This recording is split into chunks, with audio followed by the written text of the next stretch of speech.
እናቶች እዚህ ቤት ካላችሁ ይሄን ላነሳ ወዳለሁ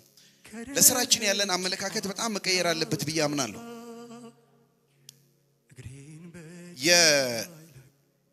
የቢሊግራም የታወቀ ኢቫንጀሊስት የነበሩ ሰው ናቸው ወደ ጌታ ሄደዋል የሱ ሚስት ናት ሩት ትባላለች የሩት ኩሽና ነው የሩት ኪችን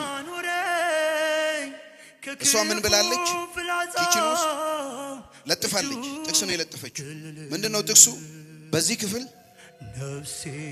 መለኮታዊ ሰርቪስ በቀን 3 ጊዜ ይደረጋል እዚህ ክፍል ውስጥ በቀን 3 ጊዜ እግዚአብሔር ይመለካል ብላለች መቼ ነው 3 ጊዜው ቁርስ ምሳ ራት ኪችኗ የሷ ቸርች ነው የሷ ፋሪሽ ነው ምመኖቿ ልጆቿ ናቸው አገልግሎቷ በቀን 3 የመመገብ ነው እና በትልቁ ጽፋለች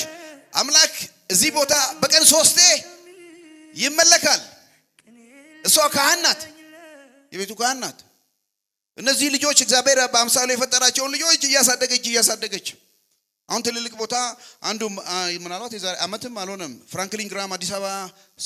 ማን ነው አቤት አደባባይ መጥቶ ሰብኮ የለም የሳቸው ልጅ ናቸው በቀን 3 ወርሺፕ ያደረገ ልጅ ነው ያደገ ያለ ልጅ ነው እናቶች እንዴት ነው የምታዩት ወልጄ እንደዚህ ምናምን መከራዬን አየሁ ባልወልድ ኖሮ ይሄን ተምሬ ማስተርን ጨርሼ ኤዲኤችዲ ወይ ፒኤችዲ ምናምን ተምሬ የሆነ ቦታ ደርሳለሁ ምናምን ነበር ዜጋ ነው ያፈራችሁት ትውልድ ነው ያፈራችሁት በቀን 3 ጊዜ ያመለክ ዳይፐርስ ቀይሩ የሽንት ዕቃ ቀይሩ ስታጥቡ እንደ አምልኮ ይሁት እግዚአብሔርን እያመለኩ ነው ይሄንን ፍጡር ሰጥቶኛል እግዚአብሔር አምላክን እያገለገልኩ ነው በአምሳሉ የተፈጠረ ሰው እግዚአብሔር ሰጥቶኛል ይሄን እያገለገልኩ ነው